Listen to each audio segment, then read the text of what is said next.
Salut à tous, bienvenue dans cette nouvelle partie. Aujourd'hui, nous allons voir comment faire pour se déplacer entre les nœuds, c'est-à-dire on va utiliser deux nouveaux attributs qui s'intitulent le next sibling et le previous sibling, ok? Donc ici, on va procéder à un petit exemple. Donc ce que je vais faire, je vais créer un P, je vais attribuer un ID, je vais dire text. Donc le même P, le même précédent P. Donc ici, je ferme et je vais dire ici, donc je suis donc du texte. Et à l'intérieur, on va créer un lien, c'est-à-dire un élément HTML, ok? Et je ferme, je suis un lien. Ok, donc ici, ce qu'on va faire, on va créer une variable, je vais l'appeler ma var. Donc, document.get element by id.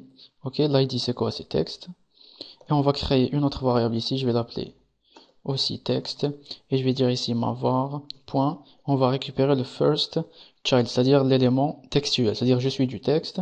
Et donc, si on veut accéder à notre prochain élément, c'est-à-dire l'élément HTML qui suit notre élément textuel, c'est-à-dire le lien, on va faire ici, donc alerte, donc text.next sibling, ok.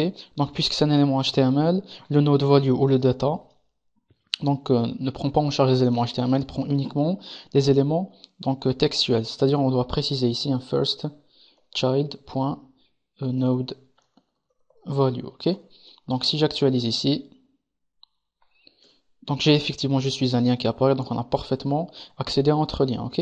Donc ici, si on veut parcourir nos éléments, nos nœuds avec une boucle, donc ce que je vais faire ici, strong, et je ferme mon strong. Je vais dire ici, donc je suis du texte en gras, et ici, je vire ça, et on va accéder à notre dernier élément, c'est-à-dire le last child. Donc c'est le texte en gras, et on va dire ici while text est true, ok. On va procéder à une condition ici, if text.node_type est égal à 1, c'est-à-dire c'est un élément HTML. Si c'est le cas, on va directement alerte text.firstChild.data, ok.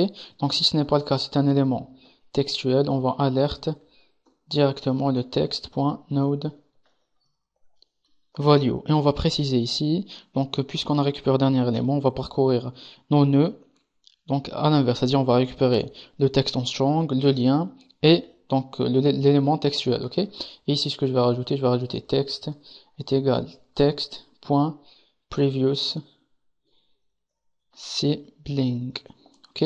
Point virgule, le previous sibling, c'est-à-dire celui qui précède notre élément, notre nœud, ok. Donc ici j'actualise. Et j'ai effectivement, je suis du texte en gras qui s'affiche. Je clique sur OK. Donc OK, j'ai ici je suis un lien. OK, et j'ai ici je suis du texte. OK.